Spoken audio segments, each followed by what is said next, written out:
विश्व के सबसे बड़े नेता तीसरी बार प्रधानमंत्री बनने जा रहे हैं। रुझान आएंगे ही, क्योंकि भाजपा के पक्ष में, माननीय मोदी जी के पक्ष में हम तीसरी बार भी सरकार बना रहे हैं। यह 100% सत्य है। विनम्रता से हार को स्वीकार करना चाहिए, बस। ऐतिहासिक राम राज्य बरकरार रहेगा। विश्व के सबसे बड़े नेता तीसरी बार प्रधानमंत्री बनने जा रहे हैं और देश की जनता को बहुत सारी शुभकामनाएं। देश की जनता ने देश को जिताया और अपना विश्वास मोदी जी पर जताया।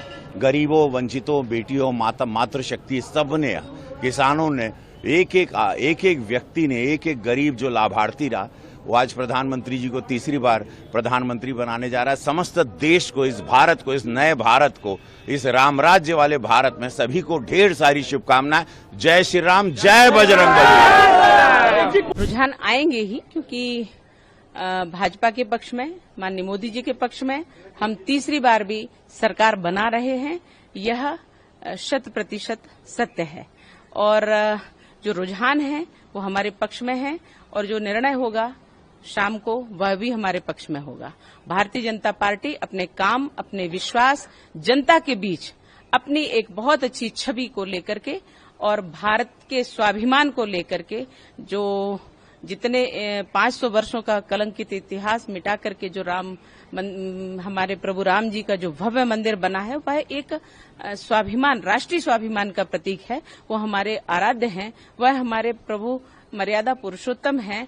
उनके जो कार्य हैं, सबको यह विश्वास हो गया, हर जनता को यह विश्वास हो गया, हर हिंदू को यह विश्वास हो गया, भारत के लोगों को यह विश्वास हो गया कि जो भाजपा कहती है वह भाजपा करती है।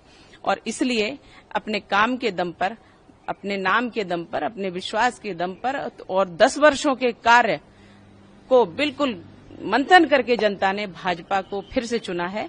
और मैं अभी से कह रही हूं कि फिर से चुना है, क्योंकि हमारे पक्ष में भारत है। राहुल गांधी, अर्जुन खड़गे हों, वो तो 295 की बात कर रहे हैं। कल डेट फुल आए तब भी वो कह रहे थे और अभी भी कह रहे थे कि 4 तारीख का इंतजार करो, शाम तक कर रिजल्ट। प्रतीक्षा 4 तारीख की करनी पड़ेगी, उससे पहले कुछ हो नहीं सकता। लेकिन ये सच है कि सपने देखने का सबको बिल्कुल अवसर मिलना चाहिए, पर काम करने का अवसर जिनको मिलता है वह भाजपा को मिल रहा है और यह निश्चित है। कितने कॉन्फिडेंट हैं आप? आ रहे रुझान, एनडीए आगे चल रही है? मुझे कोई संदेह नहीं है। अब आगे जीत पर फिर मैं अंतिम टिप्पणी करूंगा। इतना ही कह सकता हूं कि बहुत ही प्रभावी, निर्णायक जीत होगी। भारत की जनता नरेंद्र मोदी की अगुवाई में एनडीए को पूरा आशीर्वाद दे रही है। अब देखिए, सामने दिखाई पड़ रहा है कि उत्तर प्रदेश में 49 में 80 में 34 एनडीए आगे बढ़ा हुआ है। आगे पूरे देश में ऐसे ही चलेगा। जीते पे सवाल लोग खड़े कर रहे हैं और जनता से उन्होंने अपील की है कि सर पे कफन बांध के निकले, अगर ये गड़बड़ से विरोध करें। मैं क्या बोलूं इसका? तेलंगाना में जीत जाए कांग्रेस तो ईवीएम ठीक है, बंगाल में ममता जीते तो ईवीएम ठीक है, हिमाचल में, कर्नाटका में जीत जाए कांग्रेस तो ईवीएम ठीक है, और हार जाए तो ईवीएम गड़बड़ है। ऐसा कैसे चलेगा? ये तो ठीक नहीं है। साउथ में कुछ उम्मीद है इस बार? काफी, बहुत उम्मीद है। आप निश्चिंत रहिए, अंतिम निर्णय की प्रतीक्षा करिए, बहुत प्रभावी जीतेंगे। इंडिया लाइन से कुछ सलाह देंगे? विनम्रता से हार को स्वीकार करना चाहिए, बस।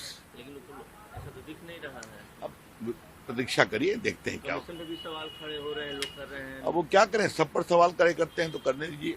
लेकिन जो मैंने कहा, आज निर्णय का दिन है तो विनम्रता से निर्णय स्वीकार करना। 400 पार होगा पक्का। मतगणना प्रारंभ हो चुकी है। सभी पोलिंग एजेंट्स हमारे मतगणना स्थल पर पहुंच चुके हैं और हम ये सब देख रहे हैं कि जिस ढंग से चुनाव हुआ है, भारतीय जनता पार्टी गठबंधन, राजग गठबंधन प्रचंड बहुमत के साथ 80 की 80 सीटों पर विजयश्री हासिल करेगा। देखिए, आप जानते हैं कि जो विपक्ष है वो डिरेल्ड है, आधारहीन है, निरर्थक बातें करते हैं। विपक्ष के लोगों के पास कोई नीति एजेंडा नहीं है। जनता ने इन्हें बुरी तरह नकार दिया है।